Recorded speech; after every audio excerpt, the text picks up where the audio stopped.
വട്ടിയൂർക്കാവ് മണ്ഡലത്തിൽ തെരഞ്ഞെടുപ്പ് പ്രചരണം ചൂടുപിടിക്കുകയാണ്. എല്ലാ തരത്തിലുള്ള സംവിധാനങ്ങൾ ഉപയോഗിച്ചുള്ള പ്രചരണമാണ് ഇപ്പോൾ വട്ടിയൂർക്കാവ് മണ്ഡലത്തിൽ നടക്കുന്നത്. സ്ഥാനാർത്ഥികളും അവരുടെ സുഹൃത്തുക്കളും കുടുംബാംഗങ്ങളും ഒക്കെ വോട്ട് ചെയ്ത് ചേർന്നത്. എന്നോടൊപ്പം ഉള്ളത് വട്ടിയൂർക്കാവിലെ UDF സ്ഥാനാർത്ഥി, കോൺഗ്രസ് സ്ഥാനാർത്ഥി കെ മുരളീധരന്റെ മകൻ അരുൺ നാരായണനാണ്. അരുൺ നാരായണൻ എന്ന് പറയുമ്പോൾ സ്വാഭാവികമായിട്ടും ഈ കെ കരുണാകരന്റെ കുടുംബത്തിൽ നാരായണൻ എന്ന് പേര് കേൾക്കുമ്പോൾ തന്നെ ഗുരുവായൂരപ്പനുള്ളൊരു ഇഷ്ടമായിരിക്കില്ല. അങ്ങനെ എന്തെങ്കിലും പേരിന്റെ പിന്നിലുണ്ടോ?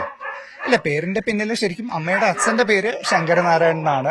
അപ്പൊ അദ്ദേഹത്തിന്റെ ആ നാരായണൻ എന്നുള്ള പേര് അദ്ദേഹം മുത്തശ്ശന്റെ അടുത്ത് പറഞ്ഞു. സ്വാഭാവികമായിട്ടും എതിർക്കാൻ പറ്റില്ല.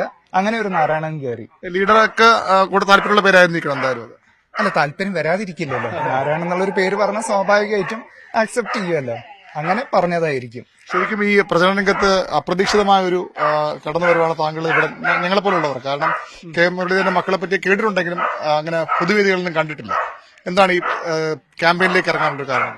അല്ല, ശരിക്കും 2011 അതേപോലെ 2016 ക്യാമ്പയിനിൽ ഉണ്ടായിരുന്നു. പിന്നെ ഇപ്രാവശ്യമാണ് നിങ്ങളുടെ കയ്യിൽ പിടിപെടുന്നതെന്ന് മാത്രമേ ഉള്ളൂ. എന്താണ് ഈ പൊളിറ്റിക്സിനോട് താല്പര്യം? പൊളിറ്റിക്സ് വളരെ ചെറുപ്പം തൊട്ടേ ശ്രദ്ധിച്ചുണ്ടാകണം. കാരണം അങ്ങനെ ഒരു കുടുംബത്തിലാണ് ജനിച്ചതും വളർന്നതും ഒക്കെ. അതിനപ്പുറത്തേക്ക് ഈ വിദ്യാർത്ഥി രാഷ്ട്രീയത്തിലോ അല്ലെങ്കിൽ ഏതെങ്കിലും തരത്തിൽ രാഷ്ട്രീയ രംഗത്ത് പ്രവർത്തിച്ചിട്ടുണ്ടോ?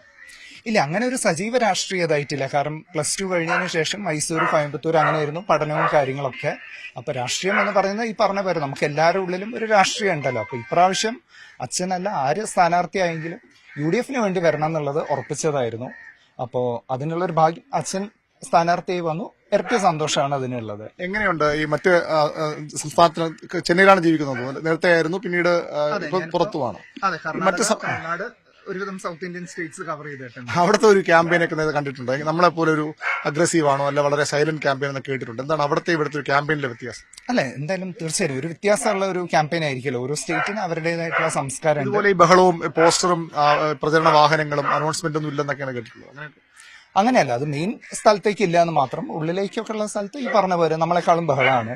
നമ്മളുടെ ഒരു ബഹളം എന്ന് പറയാൻ പറ്റില്ല, നമ്മളൊരു ആവേശം മാത്രമാണല്ലോ. അതൊരു ബഹളമായിട്ട് നമുക്ക് എടുക്കേണ്ട കാര്യമില്ല തോന്നുന്നു. നമ്മളെല്ലാ ആൾക്കാരും ഉള്ളിലുള്ള രാഷ്ട്രീയം ആ സമയത്ത് അവർ പ്രകടിപ്പിക്കുന്നു, അത്രേ ഉള്ളൂ. അത് ഒരിക്കലും ബഹളമല്ല. ഈ വട്ടിയൂർക്കാവ് എങ്ങനെയുണ്ട്? ഈ ഘട്ടത്തിൽ തെരഞ്ഞെടുപ്പ് ക്യാമ്പയിൻ എങ്ങനെ പോകുന്നുണ്ട്? എത്രത്തോളം മുന്നേറാൻ കെ മുരളീധരന് കഴിഞ്ഞിട്ട് അല്ലെങ്കിൽ മറ്റ് സ്ഥാനാർത്ഥികളിലേക്ക് എങ്ങനെ ഒരു പ്രചരണത്തെ വിലയിരുത്തുന്നത്? ഇല്ല, അച്ഛൻ പറഞ്ഞല്ലോ, അച്ഛന്റെ കുടുംബമാണിത്. അപ്പൊ ഇതിൽ നമ്മൾ വേറെ അങ്ങനെയൊന്നും നോക്കേണ്ട കാര്യമില്ലല്ലോ. കുടുംബത്തിലേക്ക് നമ്മൾ ഇറങ്ങി സജീവമായിട്ട് നിൽക്കുന്നു എന്ന് മാത്രം, വേറെ ഒന്നും നമ്മൾ നോക്കുന്നില്ല. വട്ടിയൂർക്കാവിനെ ഉപേക്ഷിച്ചു പോയാൽ വീണ്ടും മത്സരിക്കാൻ വരുന്നു എന്നാണ് UDFന്റെയും LDFന്റെയും BJPകൾക്ക് പ്രചരണം. അച്ഛൻ വിട്ടുപോയിട്ടില്ലല്ലോ. അച്ഛൻ തന്നെ പറഞ്ഞല്ലോ, അച്ഛൻ പാർട്ടിക്ക് വേണ്ടി വടകരയിൽ പോയി. എന്നാൽ പോലും ആഴ്ചയിൽ ഒരു 2 ദിവസമൊക്കെ അച്ഛൻ ഇവിടെ വരുമായിരുന്നു. സജീവമായിട്ട് അച്ഛൻ വട്ടിയൂർക്കാവിൽ തന്നെ ഉണ്ടായിരുന്നു. പിന്നെ പ്രചരിപ്പിക്കേണ്ട ആൾക്കാർക്ക് എന്തും പറയാമല്ലോ. വളരെ ശക്തമായ ഒരു മത്സരമാണ്, വളരെ ടൈറ്റ് ആയിട്ടുള്ളൊരു ട്രയാങ്കിൾ ഫൈറ്റിലേക്ക് പോവുക എന്നൊക്കെ കേൾക്കുന്നു. എന്താണ് അരുൺ ഇവിടെ ഈ ഇത്ര ദിവസം പ്രചരണത്തിൽ വരുമ്പോൾ ഉള്ള ഒരു ഫീൽ എന്താണ് ഇവിടെ? ഇല്ല, ഞാൻ ഈ പറഞ്ഞ പേര് നമ്മളെ കുടുംബത്തിലേക്ക് ഇറങ്ങുന്നു, അവരൊരു ആക്സെപ്റ്റൻസ് നമുക്ക് കിട്ടുന്നു, അത്രമാത്രം. അല്ലാതെ നമ്മൾ വേറൊന്നും ത്രികോണ മത്സരമാണോ എന്താന്നുള്ളതൊന്നും നമ്മൾ നോക്കണില്ല. ശരിയാണ്, ത്രികോണ മത്സരമുണ്ട്. പക്ഷെ നമ്മളൊരു മത്സരമല്ല. അച്ഛൻ ഈ പറഞ്ഞ പോലെ വട്ടിയൂർക്കാവുകാരെ മനസ്സ് കീഴടക്കാനാണ് വന്നത്. അത് ആവുന്ന തന്നെയാണ് വിശ്വാസം. വിജയസാധ്യത ഉണ്ടെന്ന് തന്നെയാണ് ഈ ഘട്ടത്തിൽ തോന്നുന്നത്. പിന്നെ തീർച്ചയായും സ്വാഭാവികമായിട്ടും കെ കരുണാകരന്റെ ചെറുമകനാണ്, കെ മുരളീധരന്റെ മകനാണ്, പത്മജ വേണുഗോപാലിന്റെ സഹോദരന്റെ പുത്രനാണ്. അങ്ങനെ അത്രയധികം രാഷ്ട്രീയ പാരമ്പര്യമുള്ള ഒരു കുടുംബമാണ്. സ്വാഭാവികമായിട്ട് ഇങ്ങനെ ഒരു തെരഞ്ഞെടുപ്പ് രംഗത്ത്, ഒരു പ്രചരണ രംഗത്ത് അരുണിനെ കാണുമ്പോൾ ആരും ചോദിക്കാം. ചോദ്യം എനിക്ക് മനസ്സിലായി. പ്രചരണത്തിൽ മാത്രം ഒതുങ്ങോ ഇനിയെങ്കിലും? മനസ്സിലെ ഈ ഒരു പ്രചരണം മാത്രമാണല്ലോ. കാരണം ഇത്തവണ എന്തായാലും നമുക്ക് UDFന്റെ ഒരു ഭരണം വേണം എന്നുള്ളത് എല്ലാവരും ഉള്ള പോലെ എന്റെ മനസ്സിലുള്ള ഒരു കാര്യമാണ്. അപ്പൊ അതിനുവേണ്ടി വന്നു എന്ന് മാത്രം, വേറെ ഒന്നും ചിന്തിച്ചിട്ടില്ല. മുരളീധരന്റെ പിൻഗാമിയായിട്ട്, കരുണാകരന്റെ പിൻഗാമിയായിട്ട് മുരളീധരൻ വന്നു. അങ്ങനെ ഒരു രാഷ്ട്രീയ തുറച്ച ഉണ്ടാകുമെന്ന് ചോദിക്കും.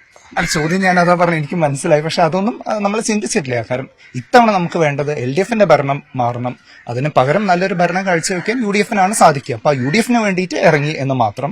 സ്ഥാനാർത്ഥി അച്ഛനായതുകൊണ്ടാണ് ഈ ഒരു ചോദ്യം വന്നത്, അതല്ലാന്നാണ് ഈ ചോദ്യം. സ്വാഭാവികമായിട്ട് വരും. കെ കരുണാകരന്റെ ചെറുമകൻ ഇങ്ങനെ ഒരു ക്യാമ്പയിൻ ഇറങ്ങും, സ്വാഭാവികമായിട്ട് ചോദ്യം ഉണ്ടാവും. തീർച്ചയായും മുന്നേയും ക്യാമ്പയിന്റെ ഭാഗമായിരുന്നു. ഇപ്രാവശ്യം മാത്രം ഞാൻ ഈ പറഞ്ഞതുപോലെ നിങ്ങൾ പിടിയിൽ പെട്ടു എന്ന് മാത്രം, അത്രയേ ഉള്ളൂ.